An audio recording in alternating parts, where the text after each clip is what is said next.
Good afternoon, everybody. Please take your seats and get ready for an invigorating session of lightning talks.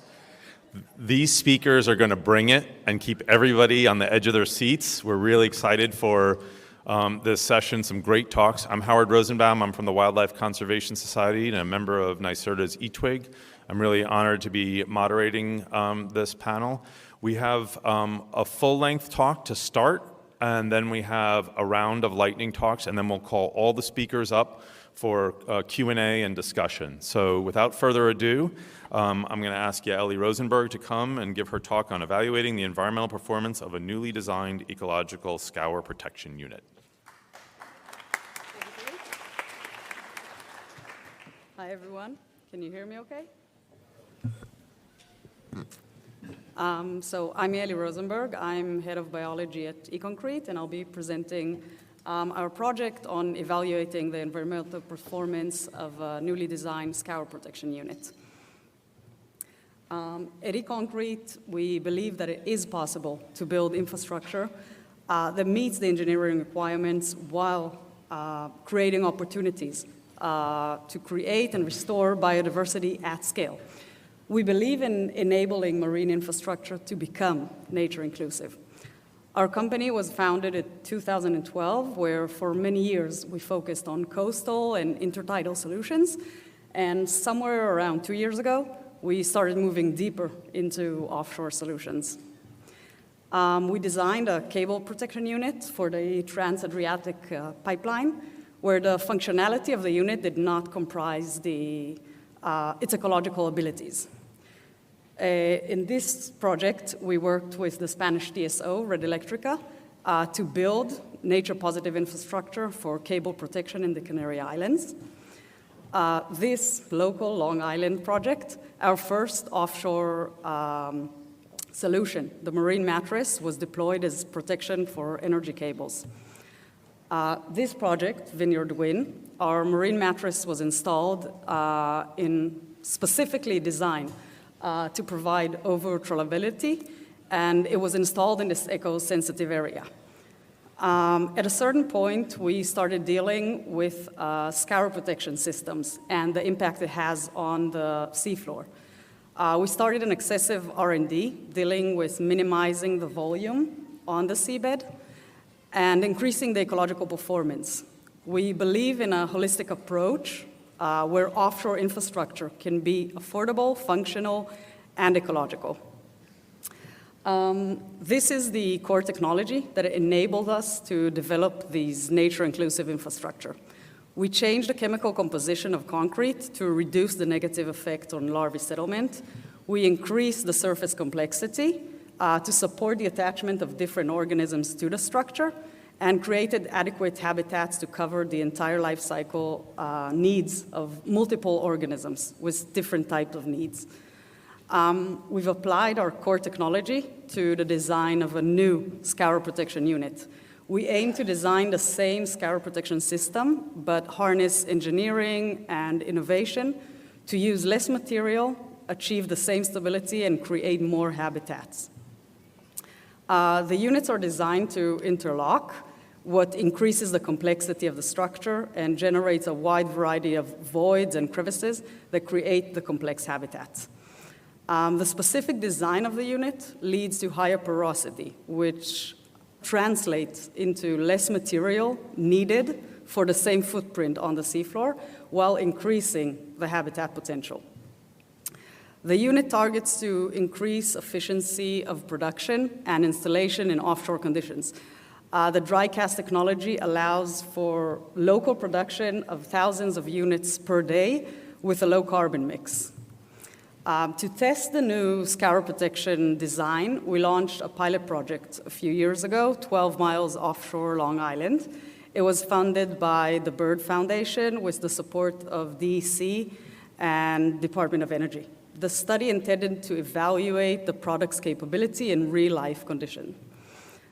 In parallel to the pilot project, we've been conducting 3D physical model tests to demonstrate the increased stability that results from the unique design, and it leads to the higher porosity and the reduced armor layer thickness. All tests were compared to standard rock armor. At UPM in Madrid, we tested the unit stability on a hard bottom using extreme wave action. This was followed by tests performed at the University of Ghent, where we tested a unit stability on a sandy seabed to better understand their scouring ability. We continued with turbulence and velocity tests performed at the Technion, where we compared our newly designed unit to rock armor. The results show that the ability of our units to reduce water velocity above the deployed structure suggests higher water can actually penetrate the pile itself. We continue with testing the effect of the design on turbulence, which showed that our unit design allows water to transfer deeper into the deeper parts of the structure, which actually can create an ecosystem within the pile and not only above the pile deployed. Last year, we received funding from NYSERDA for a 2-year study, together with different researchers from Stony Brook University. Here, the aim was to evaluate the ecological performance of our unit compared to rock armor. The researchers are using high-end methodologies, starting with multi-beam Cerner surveys to assess the large-scale sediment erosion and deposition patterns that are related to the newly deployed material, our units and the rock armor. We're sampling eDNA to understand the overall biological impact of the design, and we test fish biodiversity dynamics to assess the changes in fish communities and interaction occurring from the deployed material. The tests performed by Stony Brook researchers are accompanied by an RV survey we've performed comparing the pile-composed our scour protection unit and the rock armor. Here you can see an image taken a few months ago of our units and the biological accumulation that we found on them. This video is from the rock armor pile. It's at both of them are at the same depth, just 300 feet apart. When comparing the two deployed materials and the images that we see, we notice the importance of design considerations when using these. Our units provide intentional habitats, utilized by different organisms as settling ground. The rock armor provides occasional habitat, while our units, the interaction between every two units because of the interlocking design creates more habitat that is used by the different organisms that we saw on them. The sonar scan shows the stability and it complements the physical model test that we're doing. We still have 2 additional surveys plans for this fall and winter, and that will help us understand better if and how the sediment and the seafloor are changing with time. Preliminary results of fish community analysis from eDNA does appear to be different between the control and e-concrete. We see different type of communities. We still haven't seen strong significance in fish biodiversity scores after these 2 surveys, and we still have 2 more, although we do see it's notable that our samples did get higher scores of biodiversity. When analyzing the eukaryote community, we noticed a much stronger seasonal effect than a substrate type effect. We did notice higher diversity scores in the rock armor samples than ours. When we started looking further into the results, we've noticed that the rock armor, the control pile actually has more taxonomic representatives of rare and low abundance species, while the e-concrete site had higher abundance of individual taxonomic species, specifically bivalves, which indicates higher biomass on our site. Prokaryote analysis showed most of the difference was purely seasonal rather than substrate type. The metazoan community diversity shows separation between the community on e-concrete and the rock armor. For the fish population analysis, we will use the black sea bass stomach content to evaluate the changes between the sites. We started with a desktop analysis, and basically it was to understand when should we sample, what size of fish individuals we would sample, and this year, between August and November, we will go out and sample the black sea bass to do the gut analysis. Offshore can have a significant environmental impact, but if it's designed correctly, it can provide opportunities to create new, healthy, flourishing ecosystems. We focused on a scour protection unit that can actually achieve supply chain and local production requirements. It has the similar or better structural performance than rock.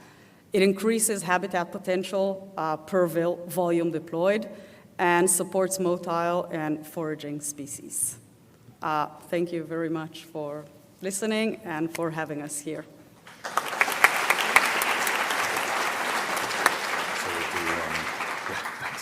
Thank you. Yeah.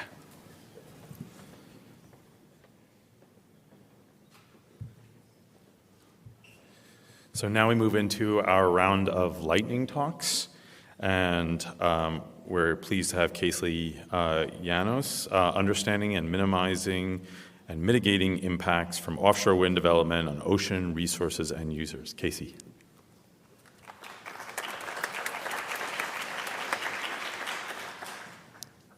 Thanks for having me. So I'm Chelsi Yanos. I'm with the Maine Department of Marine Resources, and I lead our offshore wind program, which is very new and is still in development. We're very new to the offshore wind game. We don't have any offshore wind farms in the Gulf of Maine yet, and so we're still learning, and we're very excited to be here this year and learning from all the states that have made more progress than us and have learned lessons that we can learn from.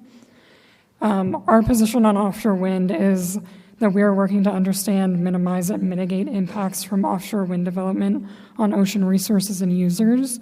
We have a very close relationship with our stakeholders in Maine, and so we're really working on how we can work together to get advantages from offshore wind without harming our ocean users, especially our fishing industry. So one of our main projects in Maine is the offshore wind floating research array. This is hopefully going to be the first wind farm developed in the Gulf of Maine. For anyone who hasn't heard of it, the state partnered with an energy company back in 2021 and submitted a proposal to BOEM to lease a small scale area about 20 nautical miles offshore, which will be developed for 10 to 12 floating wind turbines.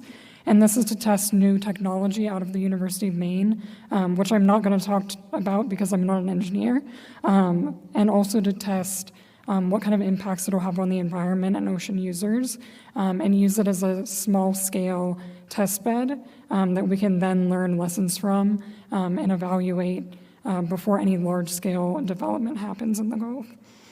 And so this rectangle, a lot of people have probably seen, that's the area that we were looking at, and we have very little data, despite the fact that a lot of people and organizations have been collecting a lot of data in the Gulf of Maine over the years and decades. This area is kind of a bit of a data gap, but from what we know, it's a very muddy area and very homogeneous. So we were kind of going for this area because it seemed to not impact a lot of people in the fishing industry and probably not impact too many resources. So our initial idea was to go for this kind of L-shaped orange area up in the northern part of the rectangle. BOEM just came back to us about a month ago and offered us a lease in this almost rectangular area in the southern part. And so we're now working with them to probably move forward with the lease in the next few months. And where we're at in the lease process will be relevant in the next few slides. But suffice to say that we're hopeful that we'll be able to develop the small-scale offshore research array in the coming years. So our goals, other than testing out this new technology, we're trying to set up a framework for understanding impacts to the whole ecosystem. So instead of just looking at target species, especially those that are impacted by fisheries, we really want to look at, along with those target species, different causal links within the food web and the ocean ecosystem, so we can really understand if there are any impacts, how those are happening. So if there's any impact to something like stratification, how is that cascading up through the food web and affecting other resources? We also understand that with just 10 or 12 turbines, we may not see very many impacts that we would see in a larger commercial development. And so we think that looking at these smaller or lower trophic level resources or ocean conditions will be crucial to understanding any small-scale changes that we wouldn't be able to see if we're just looking at target species such as fish. We're trying to align with the developer survey plans where possible to try to not replicate too much work. And we're working with industry vessels where possible and partner organizations. We're a very small agency, and so we couldn't do much of the work that we need to do without working with our industry partners and other organizations in the Gulf. And we're working on a lot of these things in addition to the permitting requirements the developer has.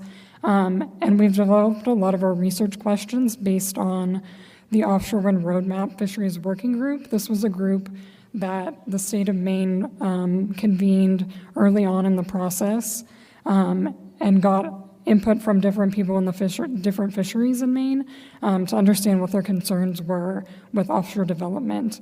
And one of them is one that we've heard a lot over the past 2 days here as well, is 2 years of pre-construction data, really enough to understand the baseline conditions of an area. So I mentioned earlier that we recently were offered the lease for the research array, and so this puts us probably more than 2 years until there's any equipment in the water. So we're hopeful that we can collect a much more expansive pre-construction data set than what's required. And we're building off a lot of our experience working in the Gulf of Maine to work with those industry partners and organizations to expand surveys that already exist.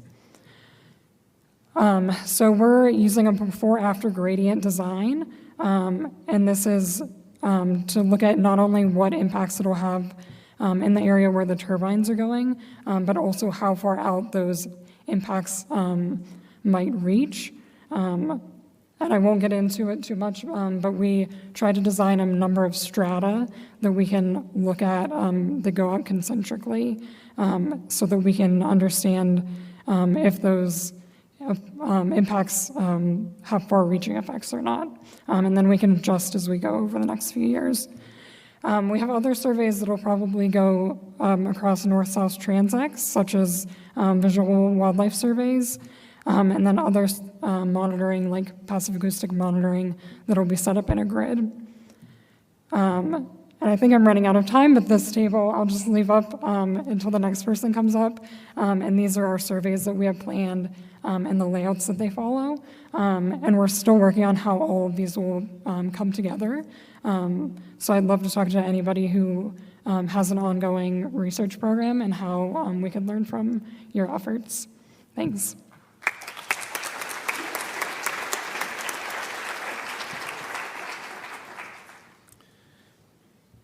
Great. Our next speaker is Sarah Courbis, and the title of her talk is Application of Hydrodynamic and Agent-Based Modeling Techniques in the New York Bight. Sarah, please. Thank you.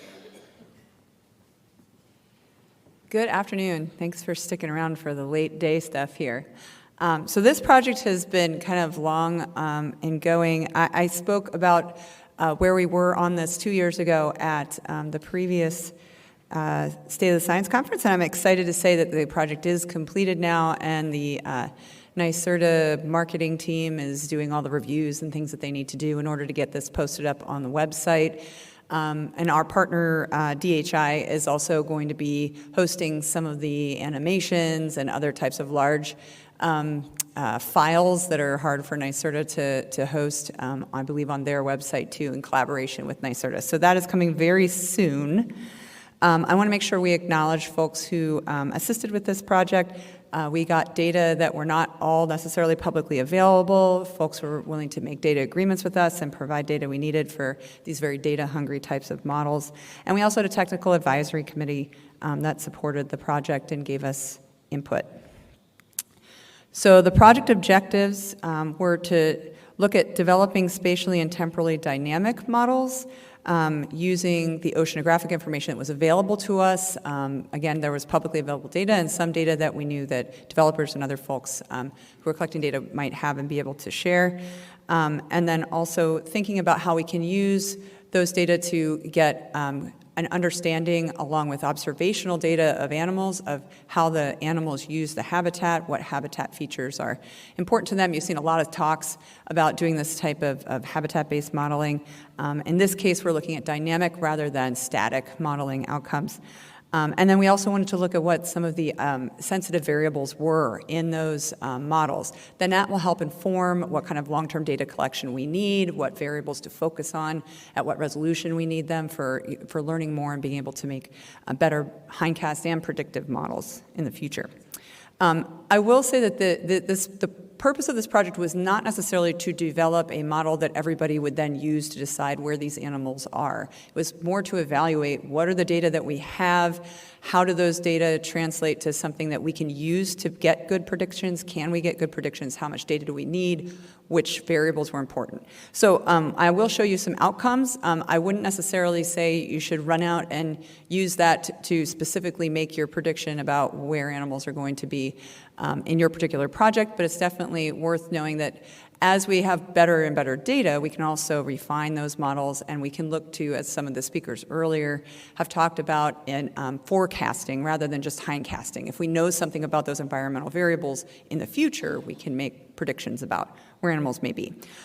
We looked at a lot of different taxa. We ended up focusing on 4 fin whales, loggerhead sea turtles, northern gannets, and red-throated loons were the focus. We did some alternative modeling of the dynamic habitats with just variables that are sort of easily available online rather than the full suite of variables that we were working with, things like chlorophyll A, for example, just to see how that worked out. And then we also did agent-based modeling, so movement modeling of animals for fin whales and the red-throated loon. And there was a whole process to get to which animals we were using. You can ask me about it, but I don't have time to talk about it here. Here's the study area. So we were looking at the New York Bight, but we also expanded for the hydrodynamic modeling in order to capture the actual environment of this smaller area that New York was interested in. We actually modeled across a much larger section you see here. And we had to use, available field data for looking at observations. So we pulled together what we had at the time, and this kind of gives you a sense of what we were doing. So we did a hydrodynamic model first, then a dynamic habitat model to look for suitable habitat for these types of animals, and based on the observations of these animals relative to that habitat, and then did 2 agent-based models. This is a nice graphic that DHI provided that kind of shows the whole process of this. Jason kind of showed some of these things earlier. There's a whole modeling approach that goes in here. Feel free to read through the report when it's posted to get all into the weeds about what this looks like, or you can ask questions later. But I wanted to focus on some of the outcomes since it's a quick talk. So here's some dynamic movement of, this is habitat suitability. So basically for northern gannets in this case, we're looking at over this time period that we have in this particular animation. It's showing you how the habitat suitability shifts. And so we can do this in a dynamic time thing. We can think about things on higher resolution in a matter of hours rather than a matter of weeks or months. Here's fin whales, same kind of thing. I'm going to rush through this little because I don't have a lot of time here. Here you can see the agent-based models. So here's how this works, where they're moving around in space. And so you can see when they fly somewhere in the model there, that's because we're talking about red-throated loons here. And then here you can see a static depiction of sort of what this looks like if you lump some data together on a seasonal basis. So you can get a static model out of this too, but the interesting part of it is how you can actually use things that are at smaller time scales. And here's our fin whales. Fin whales were ones we did not have as much data as we would have liked for this, and I was excited to hear that you've done more tagging fin whales. That would be really helpful. That's the kind of data we really need to get a better sense of fin whale movement. And here's the static version of this, looking at summer, for example. So I'm out of time, but here you can see our conclusions, and we feel like we could move forward with forecasting models in the future and use what we've learned here to develop further models for other species. So happy to answer any questions later. Thank you.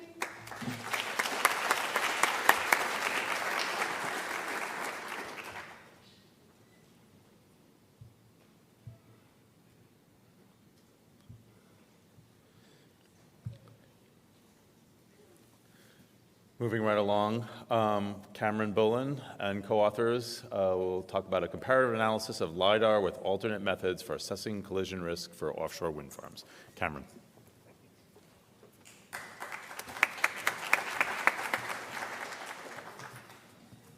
Thank you very much. Yeah, so I'm Cameron Bullen. I'm with the environmental consultancy APEM, and today I'm here to briefly talk about different methods for measuring avian flight heights and then how that feeds into collision risk. So to begin with, why do flight heights matter? Well, as we've heard in some of the other talks today, collision risk is one of the key factors in environmental impact assessments for offshore wind farms and can be one of the main consenting challenges when it comes to offshore wind farms. And in order to accurately assess the collision risk at a site, it's really important to understand how high birds at that site are flying. If most of the birds are flying below the rotor swept zone, you're going to have a much lower collision risk than if all those birds are flying directly through the turbine blades. And so I'm going to talk about a few methods for measuring flight heights, mostly from survey methods. And so one of the first estimates is visual-based estimates. And so these are typically done as part of boat-based surveys where a trained observer visually identifies birds and allocates them to height bands. And historically, this has been one of the more common methods for assessing avian flight heights, but it can have some challenges with bias and with subjectivity. So another method that's being developed is the use of size-based estimates in combination with digital aerial surveys. So in this method, images are captured, the birds in those images are identified, they're measured, and they're compared to reference lengths for that species. Then comparing how large that bird is in the image, whether it's bigger or smaller than the reference length, you can assess how close it is to the camera, and by extension, how high that bird is flying. The final method I'm going to talk about is the use of light detection and ranging, or LiDAR, in combination with digital aerial surveys. So in LiDAR systems, you have a laser that's fired from the aircraft, is reflected off a flying seabird, and returns to the aircraft, and the time that that laser takes tells you exactly how far away from the aircraft that object is. By then matching up these LiDAR returns, which are those little yellow dots, with the individuals identified in the imagery, you can assign really precise flight heights to individual seabirds. And so as APEM has been working to apply and refine these different methods, one of the questions we've had is how do the flight height estimates coming out of these methods differ, and what does that actually mean for collision risk assessment? So to try and answer this question, we've pulled data together from a few different sources, one of which was talked about earlier in one of the collision risk talks, is data from Johnson et al., and that's based on visual assessments, and they compiled data from 32 different sites around the UK and Europe. And then they use statistical models to combine those data sets into single so-called generic flight height distributions for various different species. And these flight heights are really commonly used in the UK for assessing collision risk when there's no other site-specific data available. I'm also then talking about size-based and LiDAR estimates that come from work that APEM did in combination with the Scottish government, where we flew 2 surveys in June and July 2021 in the Moray Firth of Scotland. And so that's the northeast coast of Scotland shown in the map there. And this survey used a combined system with high-resolution imagery and a LiDAR system to directly compare size-based and LiDAR systems. And just to keep things short, I'm going to focus just on a single species, the black-legged kittiwake, and that's an example of what it looks like in the data from this survey with the corresponding LiDAR and size-based estimates.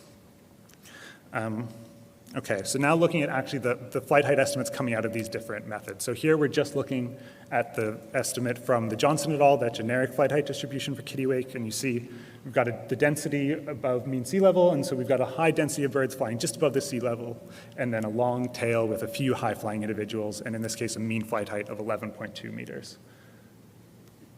Now we add the size-based estimates, and so again, we've got the density distribution, but now we also have estimates for individual seabirds, and we have a 95% confidence interval, which hopefully is showing up as those kind of vertical gray lines around those individual estimates. And again, the June and July, the 2 surveys that were done.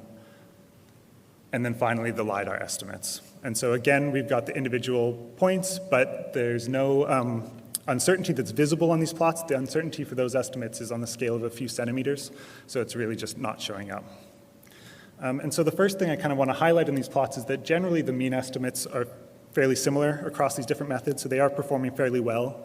The outlier to some extent is the Johnson et al., that kind of generic value, which is a little bit lower. And we also see that it's, because it is that generic value, it's not able to capture some of the variability that we're seeing at this site. So for whatever reason, we are seeing some flight height differences between the June and July surveys that were conducted. So there is that variability, which the generic distribution isn't able to capture. And then the last thing I want to talk about is the uncertainty that we do see with that size-based estimate. And you see that both in the 95% confidence intervals around the individual birds. You also see it in some of those slightly negative height estimates, which obviously aren't accurate. And you see it in the more diffuse density distribution, where you don't have as narrow a peak as you do with the LiDAR estimates.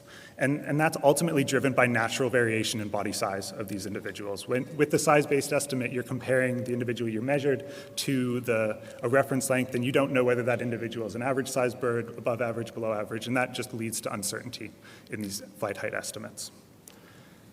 So taking it then to the final step, what does this actually mean for collision risk? And so this is just a demonstration of kind of taking this data, these flight height distributions we were just looking at, and running them through an example collision risk model using a fictional offshore wind farm to see what it means for the mean number of annual collisions.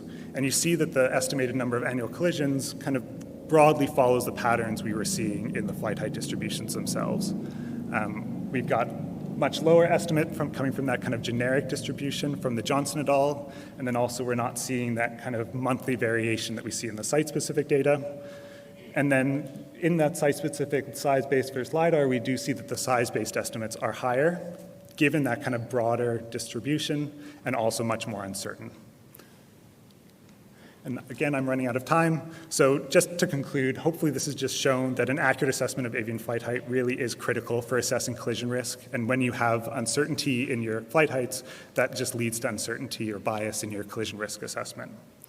And I'll leave it there. Thank you very much.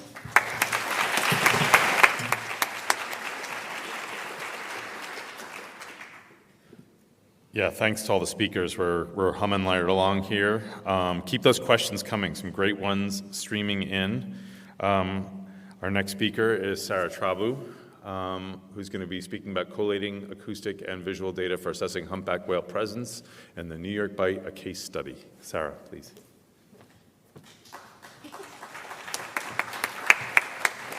Thanks, Howard. So we know there are many awesome species of marine mammals in the New York Bight, but I'm going to focus on humpback whales in the nearshore region, really around the New York, New Jersey harbor estuary. So we use a variety of methods for assessing humpback whale occurrence and habitat use in this area, including visual sightings collected during vessel-based surveys. We've collected water samples and processed them for the presence of environmental DNA or eDNA of humpback whales. And we've also conducted passive acoustic monitoring by deploying 6 underwater microphones in and around the New York, New Jersey harbor estuary. And so to explore the relationships between these methods, we created a 7-kilometer buffer around those 6 hydrophones based on the estimated acoustic detection range for humpback whales under the noisiest conditions in this area. So we had effort on the water. We were conducting vessel-based surveys on the water from May to November 2017 to 2023, and we've aggregated that information across all years. So if you look at the graph on the left, you'll see by month the distance in kilometers of how many kilometers we surveyed per month.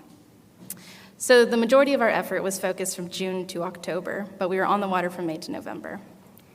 Then if you look at the graph on your right, we again have a month on the x-axis, and we have encounter rate along the y-axis. And we calculated encounter rate by taking the number of humpback whale sightings and dividing it by the distance surveyed in kilometers. And the size of the points is scaled to the number of humpback sightings that we had for each month, aggregated across years. So what you can see is there's a peak in humpback whale detection visual sightings from July to September, when we had the most effort on the water. Turning to the passive acoustic data, we calculated acoustic presence as the % of days per month with humpback vocalizations detected. So first we looked at just humpback whale song. This data was all aggregated across those 6 hydrophones and across years to get the monthly presence. First we looked at song, and we found that song was present from December to March in this area. And then when we included social calls as well, we found that it increased the acoustic presence of humpback whales in this area in the months that had song, and actually added acoustic presence to months that didn't have song, including some summer months like August. And then when we superimpose the visual sightings on top of those acoustic detections, we can find that there's months where we are visually sighting these animals, but there are no acoustic detections. So then when we look at where these sightings occurred in relation to those hydrophones, out of the 33 sightings within 7 kilometers of recorders, you can see some of those sightings occur basically right on top of the recorders. So on this map, the humpback whale sightings are denoted by the green circles, humpback whale eDNA detections are denoted by the orange halos, and the recorder locations are the black triangles. So we know humpback whales in the New York Bight vocalize. We have humpback song and calls further offshore in every month of the year. However, only 10% of these nearshore sightings had concurrent acoustic detections, and all of those acoustic detections were of social calls. So there is a chance that this could be due to acoustic masking. These animals might be vocalizing, but we know this is a very noisy environment. However, some of these sightings occurred less than 500 meters from the recorder location. So it's also possible that these animals simply aren't vocalizing, which might be mediated by behavior. We often see these animals foraging, or it might be influenced by group size, as most of the individuals we see here are actually single individuals. So the takeaways are that we have visual sightings of humpbacks that peak in the summer months, but there are very few acoustic detections. And when those animals are sighted, there are only detections of social calls. So this just reinforces the idea of how important it is to consider complementary methods of detection and to give a think about what is the most effective use of resources across those different methods of detection so that we can get the most holistic view of humpback occurrence and habitat use in these waters. This also contributes to our understanding of pre-construction baseline behavior and occurrence of these animals. And it has implications for monitoring and mitigation, both offshore in the areas in and around the lease areas, and extending into the nearshore regions that may also be impacted by offshore wind-related developments and activities. Thanks so much.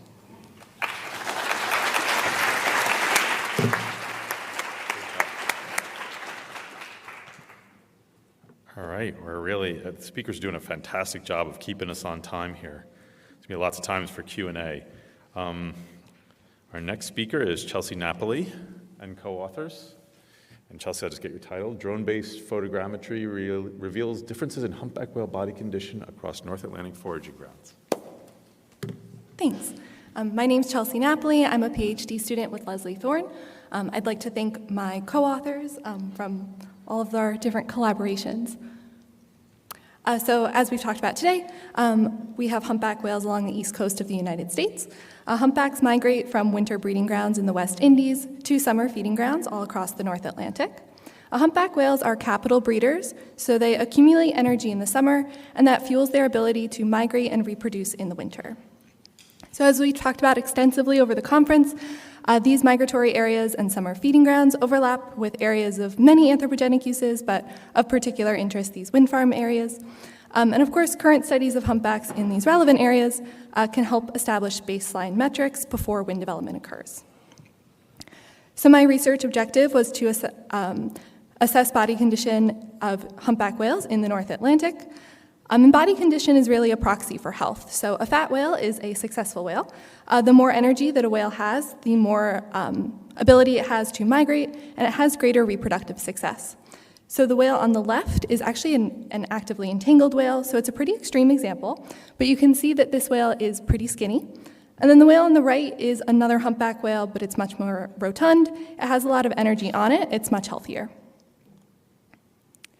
So we collaborated with drone teams in major foraging areas to collect drone imagery. Here at Stony Brook, we are actively collecting this data in the New York Bight. We also collaborated with teams in the Gulf of Maine, Greenland, and Iceland. Our general methods was to first fly the drone over whales, screenshot that video for measurement, and then measure with a GUI called morphometrics. So what this looks like in practice is obtaining video like this, where the whale is perfectly at the surface, has a clear outline. But there's actually just like a split second where that whale is perfectly aligned for measurement, and that's what that screenshot would look like. Then we can use that GUI morphometrics developed by a team in Oregon to measure that whale. So what this does is by clicking on the rostrum and the tail fluke, you can get a good measurement of the total length of the individual, and then measurements of the widths of the whale at every 5% segment. What this GUI is really doing is transforming the pixels to meters using the camera specifications on the drone as well as an accurate altitude. So in our study, we collected data from 256 whales from 4 different foraging regions. And after we convert those measurements to body volume using a 3D model, what we get is the total length by body volume presented here. So this relationship forms an exponential allometric curve. And when we put these data on a log-log scale, so log total length versus log body volume, it forms a linear relationship. This is super useful because what we can do is take the residual of the expected and the observed body condition, called a BCI, that allows us to measure that body volume. So we call BCI the body condition index. So a BCI that is positive has more energy and better body condition than expected for that whale. But if the BCI or residual is negative, it means that that whale has less energy and worse body condition than expected. When we divide this by foraging region, we found that the Gulf of Maine has significantly better body condition than whales in the New York Bight, Greenland, and Iceland. When we take a closer look at the body and what this actually looks like on the whale, divided by body segment, so here on the x-axis is that proportion of total length, so 5, 10, 15, 20, that's the head, and then closer at 80, 95, or 80, 85, and 90 is the tail. What we see is that the whales in the Gulf of Maine are accumulating more energy in exactly where they're supposed to be. So they are accumulating energy in the metabolically active region of the body. That ends up looking like this, which is roughly a 15% increase in the Gulf of Maine in comparison to the other regions. When we convert this to mass, it's roughly a 2,000 kilogram difference for a whale of 10 meters. What's really important to note about this metric of BCI is that it's actually relative. So what we're seeing is that whales in the Gulf of Maine are in relatively better body condition than whales in the New York Bight, Greenland, and Iceland, but it doesn't actually mean that they're doing significantly better in comparison to other populations, just amongst the groups that we studied. So why do we think this is? The literature suggests climate-driven changes in prey availability, such as a decline in krill in Greenland and Iceland. There's, of course, regional variability in human threats like entanglement and ship strike, and there's potential intraspecific competition as well. So our work in the New York Bight, doing this drone work, is a longitudinal study started in 2018, and we anticipate that it'll run for more than 10 years. So far, we haven't seen any interannual variation in body condition, but this study does allow us to observe body condition before and after wind development. So I'd like to thank Leslie and Julia and all of my collaborators and everyone else.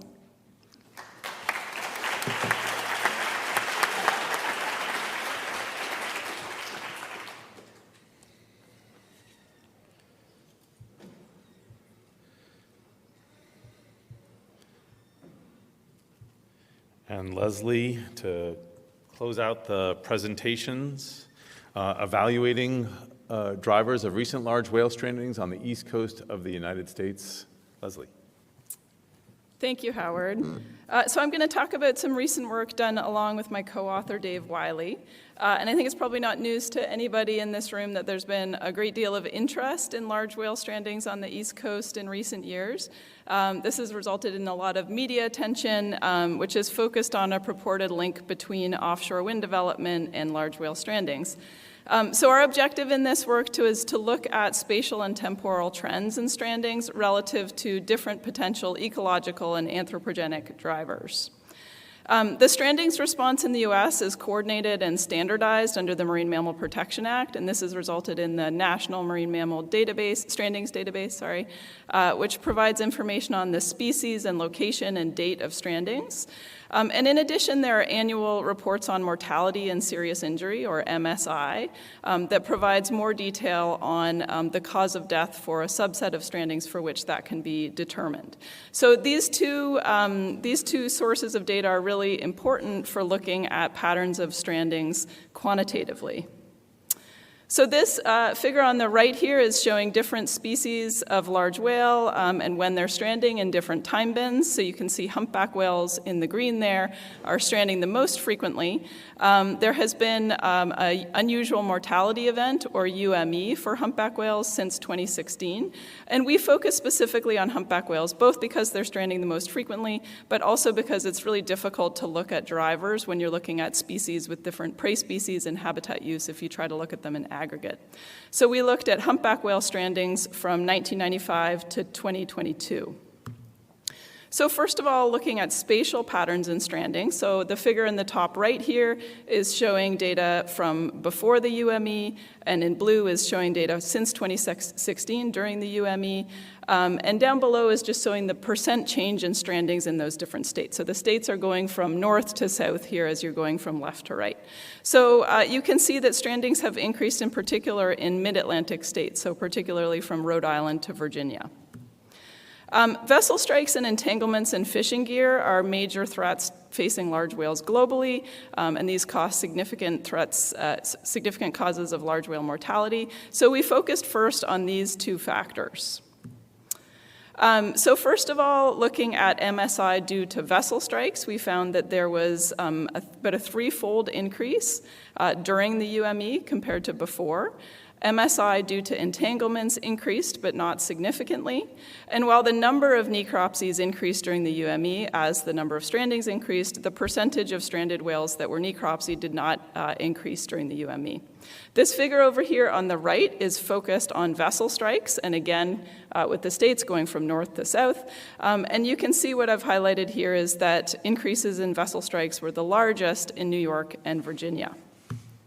So we then looked at patterns of container vessel traffic along the U.S. East Coast and looking at traffic coming into and out of ports. And we found that vessel traffic in New York and Virginia increased much more than in other states. So I've pulled out those two states here. So New York is on the top, Virginia is on the bottom. That first plot is just showing changes in container vessel traffic through time. And over on the right is showing patterns in vessel traffic by month. So we didn't see any substantial sort of seasonal trends in vessel traffic. But what I wanted to highlight here, if you look at that top right figure, the pre-UME years are in blue, the post-UME years are in yellow and red, and you can see that big jump up in vessel traffic in going into the Port of New York and New Jersey in 2016, which was when the UME began. In addition, there are some important changes in humpback whale habitat use that are important to consider here. So humpback whales began regularly using inshore waters of New York and New Jersey in about 2011. And as well, the increase in strandings that we saw in these mid-Atlantic states coincided with an increase in Atlantic menhaden that's been talked about throughout this workshop since about the mid-2010s. In addition, we see a lot of juvenile whales here in New York and also in Virginia, and that might make that they might be more vulnerable to vessel strike. And as well, whales in these two states do a lot of surface feeding and feeding in inshore waters in particular, which also might make them more vulnerable to vessel strike. So there's been a purported link in the media between site assessment and characterization surveys, so the acoustic surveys that are done during those site assessments. And so we looked in the paper at spatiotemporal patterns in strandings by state and year, and survey authorizations for those site assessment and characterization surveys. I don't have time to get into the more complicated figures here, but just briefly, we did not see any link between those, when and where those strandings were occurring and when and where those survey authorizations took place. What I've shown here is just a really high-level figure showing in blue the number of humpback whale strandings through time, and in red the number of site assessment survey authorizations through time. And you can see that that increase in strandings predates that increase in survey authorizations. So offshore wind construction does pose a potential threat to large whales, primarily due to the noise associated with pile driving. However, during our study period, which again only went through 2022, there was only 7 wind turbines that were constructed. So 5 at Block Island, Rhode Island, and 2 off the coast of Virginia during this period. And when we looked at when and where those strandings occurred relative to that construction, again, we did not see a link in space or time. So again, I didn't have a chance to get into a lot of the details here, but overall, our analysis points to vessel strikes as an important driver of the recent increases in humpback whale strandings and mortality and serious injury due to vessel strike, and increased vessel traffic in foraging areas used by naive juvenile humpback whales likely exacerbated those increases in vessel strikes. And I'd just like to acknowledge all of the hard work of the individuals and the organizations involved in the strandings response, because analyses like this I think are really important and could not be done without the hard work of all of those individuals. And I'd be happy to take any questions in a minute.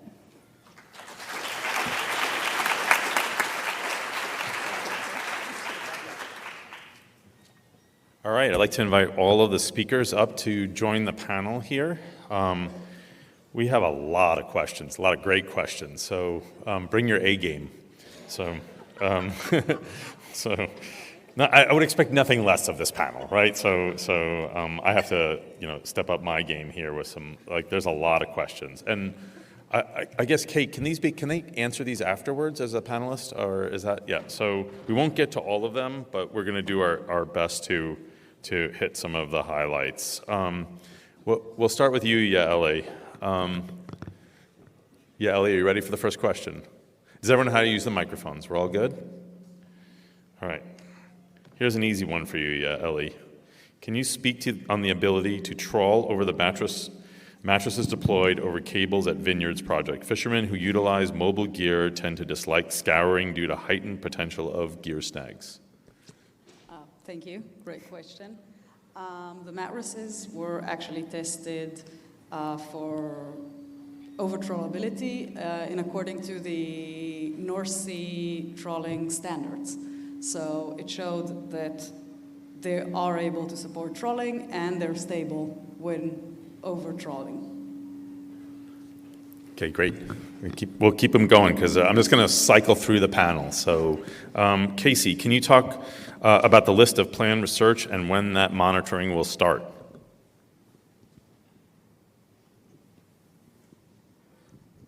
Yeah, so some of our less invasive surveys have already begun as more exploratory work.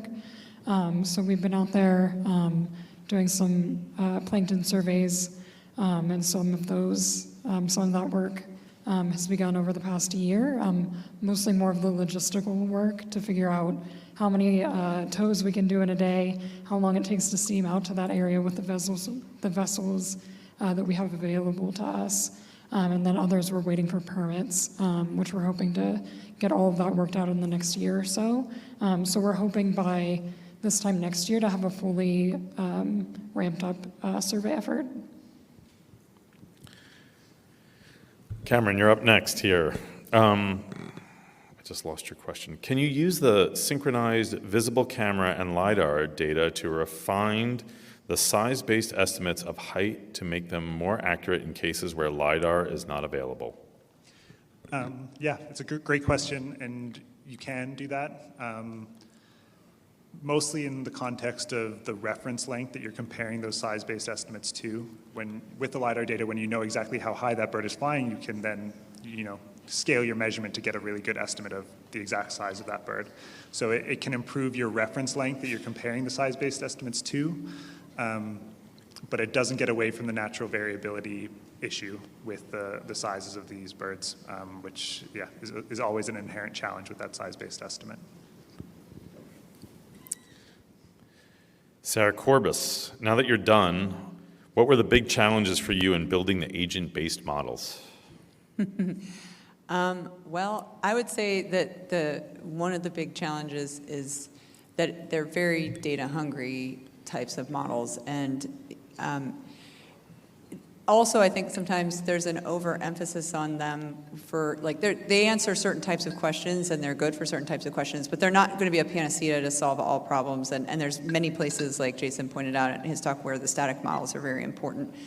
As well. But to get access to enough information, like the fin whales is a good example where I was saying, we had some data from the Navy on tagging that was done in Virginia, but the animals didn't really go up into the New York Bight in the tags, and you're using proxy information in many cases. A lot of agent-based modeling that I've seen in general is assuming, say you have data on bottlenose dolphins, movement patterns from some tagging or something, or some studies, and then you extrapolate that to all dolphins, right? This is where we have a bit of a problem. Like, we really need more data on how animals move in space, what the variability is in their movement patterns, what drives changes in their movements and behavior, so that we can be more refined in how we estimate their movements, and that will improve our outcomes. But we did find that adding the habitat suitability was very helpful. So if you make that one of the drivers in your model, that also kind of sort of forces animals to some extent to be moving to areas you would actually expect them to be.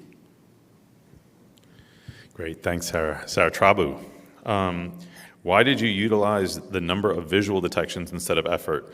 Whale sighting tours are most common in the summer, so it doesn't seem surprising that more visual detections occurred in the summer. So maybe you want to clarify some of the visual sighting data. Yeah, so like I said, all of our visual sighting effort did occur from May to November, so it makes sense that we would have the peak of visual sightings then. I think the key point to take away from that is just that we are seeing them in the summer, and we're not hearing them in the summer, even though we're seeing them basically on top of the recorders. So if they were vocalizing, it's likely we would hear them. Okay, Chelsi, for your body imagery work, if reproductive cycle is multiple years, would the body size be related to where females are in their multi-year reproductive cycle? How would males be expected to vary, if at all? Yeah, that's a great question. So we didn't have the ability to look at male versus females just because we didn't have any sort of genetic or biopsy work available. Our BCI metric does control for size, though, so it is, if the whale is a 10-meter whale or a 12-meter whale, that BCI value is for a given size, so we do control for body length, but we didn't get the ability to look into male versus female. Leslie. Okay, here we go. Do the necropsies of stranded whales support the conclusion that vessel strikes are the major driver of increased whale mortality? So what we looked at was mortality and serious injury, and again, that's just a subset of the necropsies, of the stranded whales for which cause of death can be confirmed. And again, we did see that vessel strike, mortality and serious injury due to vessel strike increased significantly. And in combination with that, where that MSI increased was where we saw the greatest increases of vessel traffic. So yes, I mean, I think that's pretty strong evidence to suggest that, those stranding necropsies did suggest that vessel strikes were an important driver of those strandings. Did that answer the question? Yeah, okay. How's everyone feeling? Good? Because we got another 15 minutes of this. We got a lot of questions. So you guys did such a great job of staying on time. I'm just going to keep on pounding them out. Okay. Yaeli, you mentioned that you changed the composition of the eco-concrete. Could you elaborate on that a bit? is it closer to the pH of seawater versus concrete? Is it more carbon neutral to the manufacturer? So the admix that we change the composition does not tackle pH specifically, but actually helps with preventing leaching out of other chemical, dangerous chemical additives that are in the concrete itself.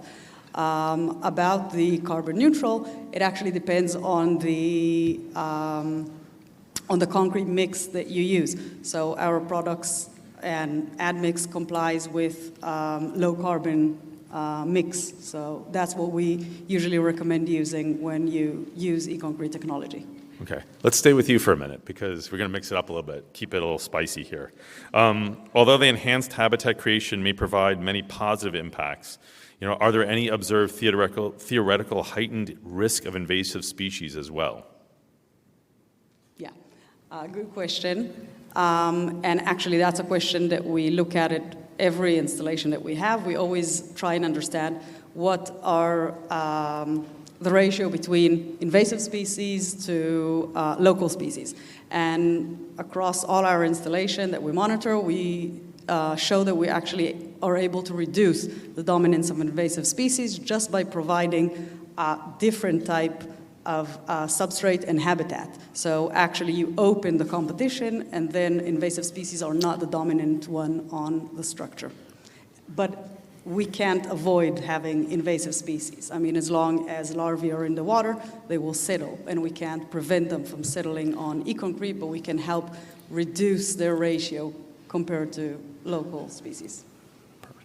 Sarah Courbis, you get a two-part question here. I'm combining two questions because I think they're kind of related. Can you talk more about the amount of data needed for these models to be effective? That's one question. Second question is, did you consider other models in addition to the agent-based models? Both good questions. I think, it depends on the question what effective is, right? So one thing that we often do with agent-based models is incorporate another component, which would be reaction or some kind of response to a stressor. That can be extremely helpful. So if you went another step with this, you could say, well, if I'm modeling fin whales moving around, now I can put pile driving going on, and I can move them in ways that, based on the best available science, we expect them to react to that kind of noise. Now, you have to have data, again, to tell you something about what you expect the behavior of an animal to be or how it might change under various stressors. We also can look at, more data, again, in the forecasting context where, some of the speakers earlier today said, if we can predict the habitat variables that we know are part of driving the movements of these animals, that helps us better predict how we expect those animals to move in an ABM model. So that's that's a specific question then. How do we expect them to move relative to, say, climate change or something like that? Where do we predict them to be in the future? Versus how do we expect them to react to a stressor? So there's a lot of different, the data, but I think my personal opinion is that you have to look very carefully at what your question is and what the data you have available and the uncertainty. I think, Jason, you said this to me once about the uncertainty of the uncertainty. We have statistical uncertainty, but we're not really accounting for whether or not we basically assume that say speed of a dolphin that we put in that model is correct. The uncertainty isn't around that number that we put in there, but that uncertainty is also not really captured. And so you really have to think carefully about how high the quality is of the data you're putting in. A more complicated model isn't always giving you, it may give you a more precise outcome, but it may not be a more accurate outcome. And you have to understand what the level of precision can be from the data that you actually have. Great, thanks. Okay, Sarah Trabue, I think the rest of the panelists you're getting kind of two questions at a time, so be ready for them. So, Sarah, we have a question here. Are the whale sightings reference different individuals? Is there a part B, or is that? Oh, Sarah Trabue. Yeah. Yeah. Sorry. Yeah. Those whale sightings, that's just every time we had a sighting of a whale, so it does not count repeat individuals. So each repeated individual that we did see, if we had a recite, was counted as a new sighting. Okay. And your second question, you touched on monthly observed differences in humpbacks. Did you notice any differences on an annual basis from 2017 to 2023? Are humpbacks in the U.S. Atlantic on a population incline, decline, or stable? So we did not look into interannual differences in this data set. So this is just a very preliminary look, trying to parse out these very different data streams and just trying to get a grip on how we can get a holistic view of what these animals are doing here and when they're here. But that is forthcoming, I believe. Okay.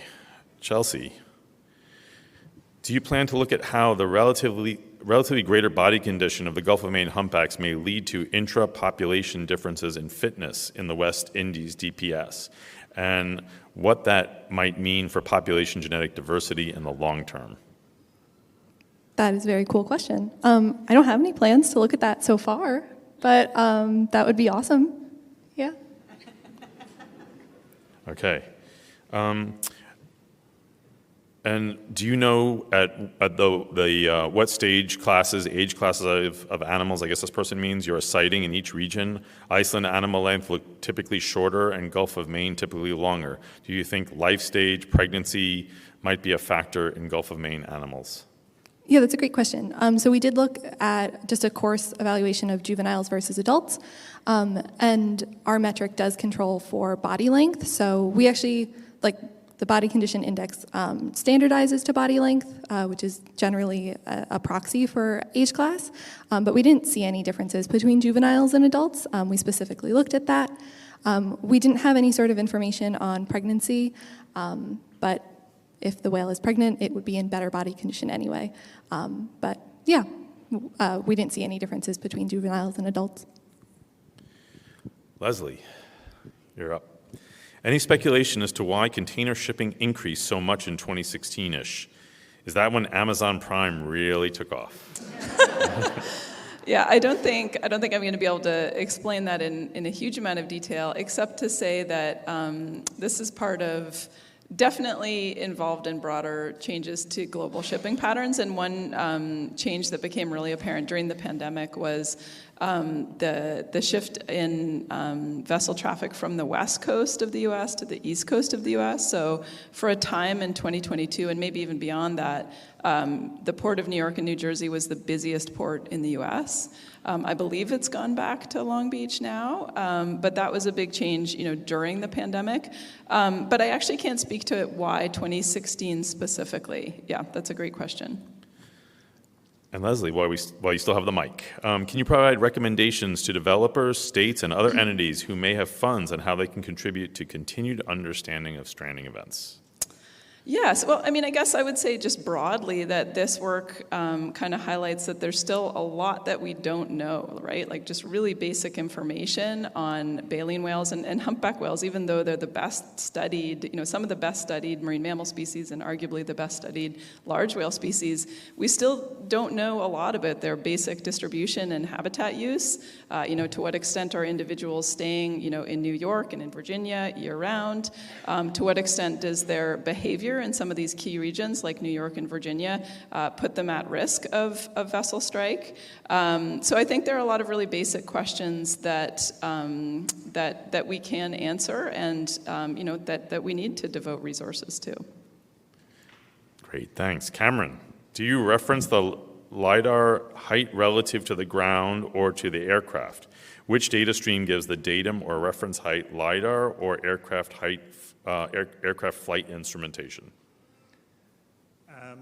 So I guess the short answer is it's a combination. I guess everything is relative to the position of the aircraft. And so, a lot of money goes into the hardware that's in the aircraft specifically to measure the GPS position, and also there's inertial measurement units on all the aircraft that calculate the attitude of the aircraft as well.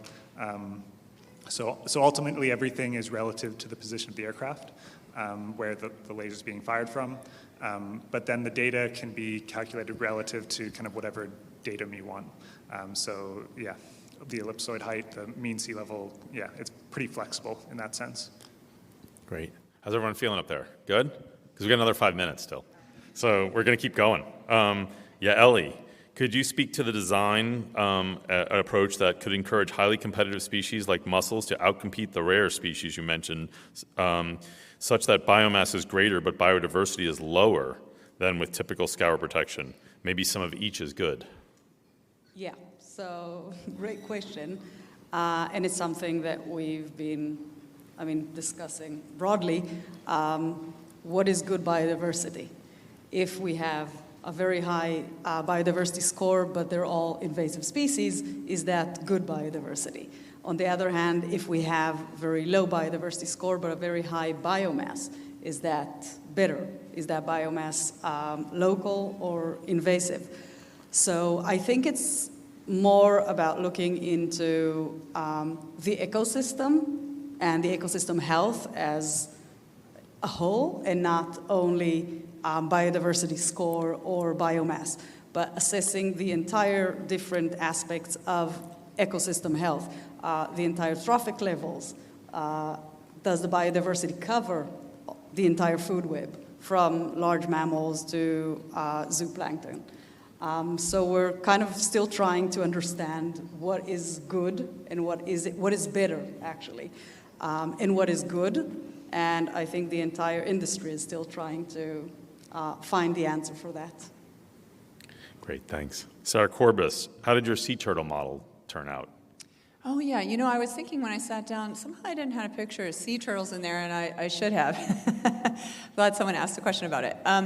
It turned out, as one might have kind of expected, that you would have, the seasonal movement patterns of sea turtles. But one thing that was interesting is that the sea turtle movements correlated with season, which of course does correlate with temperature, but temperature itself did not come out as a strong variable, which we, looked at sort of thinking about why that would be the case. So one of the things that we did when we were looking at each of these models too is trying to look at when we got an outcome, what were sort of the ecological reasons that this might make sense or not make sense? So that was one that was kind of interesting. The other thing we found with the sea turtles that was interesting was that when we did sort of that comparison with data that are typically available fairly easily, like chlorophyll A, and there's a handful of things that you can get, sea surface temperature, and then we did that in comparison to when we add some of the more complex variables in the system that we had to go into data agreements and things to get more information about. There wasn't really a huge difference in the predictions. So in that case, based on that, there may be situations or certain species where those proxies aren't too bad, and you don't necessarily have to go out of your way to get really complicated variables in order to make predictions. So I encourage folks when NYSERDA gets this thing posted up that you take a look at it if you want to see more in sort of the nuances of it, or you might be able to just contact me and we could talk further about it too. But some of the results were kind of interesting. All right, thanks. Last three questions. Sarah Trabue, could differences in acoustic detection range at different acoustic deployment sites be impacting the number of recorded vocalizations? For example, variability in the assumed 7-kilometer distant detection range. Yeah, absolutely.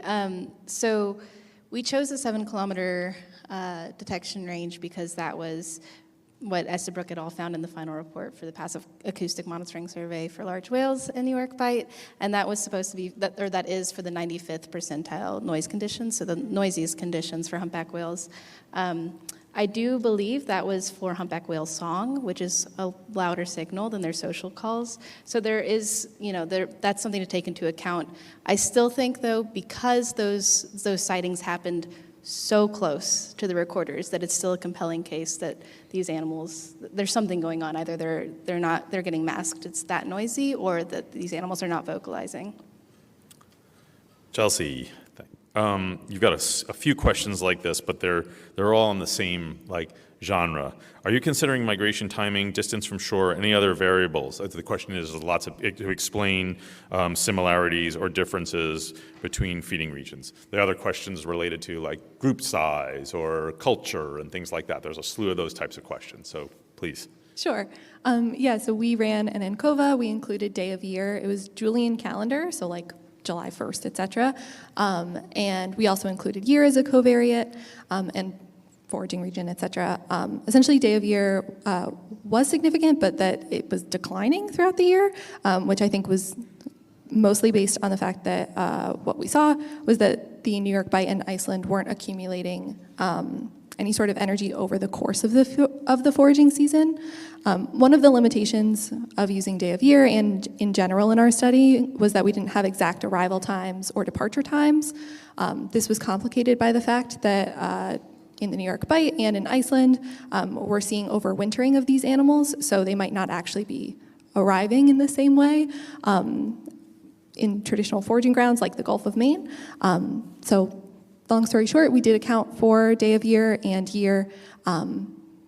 They didn't really impact our study.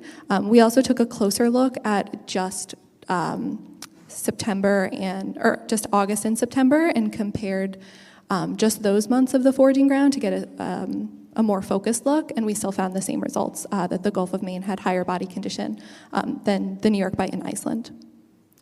And Leslie, you get the last word here. And there's a couple questions of this nature too, Leslie, so you can go back in and check the questions too. Why do we use the number of whale strandings for categorization of UMAs instead of the proportion of population stranded? Is it possible that increased strandings are partly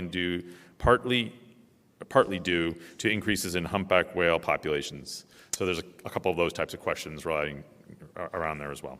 Yeah, okay, so basically, if the humpback whale population is increasing, you might just expect more strandings. I think that could be very broadly true, but not on the scale at which we saw the change. So I should note that I don't declare UMEs, so NOAA declares UMEs, and the elevated strandings since 2016, which were what led to the declaration of that UME for humpback whales.